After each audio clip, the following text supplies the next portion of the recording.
বীরভূমের লাভপুরের হাতিয়া গ্রামে বোমা বিস্ফোরণের ঘটনায় লাভপুর থানার পুলিশ সদ্য প্রণোদিত মামলা রুজু করেছে। এই ঘটনায় দোষী ব্যক্তিদের চিহ্নিতকরণ শুরু করেছে পুলিশ। হাতিয়া গ্রামে বোমা বিস্ফোরণের ঘটনায় যুক্ত থাকার অভিযোগে দুইজনকে গ্রেপ্তার করল লাভপুর থানার পুলিশ। সৈফুদ্দিন শাহ নামে একজনকে গ্রেপ্তার করা হয়েছে, তার বাড়ি লাভপুরের হাতিয়া গ্রামে, এবং রমজান শেখ নামে একজনকে গ্রেপ্তার করা হয়েছে বীরভূমের মল্লারপুর থেকে। এই দুইজনকেই আজ বোলপুর মহকুমা আদালতে তোলা হবে। পুলিশ সূত্রের খবর, 10 দিনের পুলিশ হেফাজতে নেওয়ার জন্য আবেদন জানাবে আদালতে। পুলিশ হেফাজতে নিয়ে তাদেরকে জিজ্ঞাসাবাদ করে আর কে কে যুক্ত আছে এবং কী কারণে এই বোমা বিস্ফোরণের ঘটনা ঘটল সে নিয়েও জিজ্ঞাসাবাদ করবে পুলিশ বলে জানা গেছে। এখনো পর্যন্ত লাভপুরের হাতিয়া গ্রামে পুলিশের তল্লাশি অভিযান জারি রয়েছে। অভিযুক্তদের খোঁজ চালাচ্ছে লাভপুর থানার পুলিশ।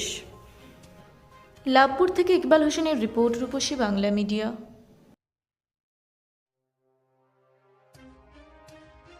পুরুলিয়ায় পাত্রপাত্রী যোগাযোগের একমাত্র বিশ্বস্ত প্রতিষ্ঠান বিবাহ পরিচয়। আপনার মনের মতো জীবনসঙ্গী খুঁজতে আপনার পাশে রয়েছে বিবাহ পরিচয়। তাই আর দেরি না করে আজই যোগাযোগ করুন বিবাহ পরিচয়, municipality commercial complex, 2nd floor, Chaibasa road, opposite PWD office, Purulia.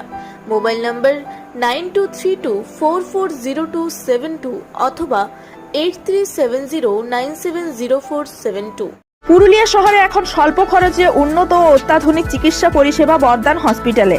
এখানে general, laparoscopic, gynaecologist, paediatrician, anaesthetist, general physician, orthopaedic সহ বিভিন্ন রোগের অভিজ্ঞ ডাক্তারবাবুরা নিয়মিত রোগী দেখছেন।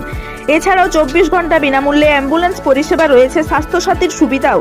যোগাযোগ করুন বর্দান হসপিটাল, রাঁচি রোড, সৈনিক স্কুলের নিকটে। মোবাইল নাম্বার 8918968624 এই নাম্বারে।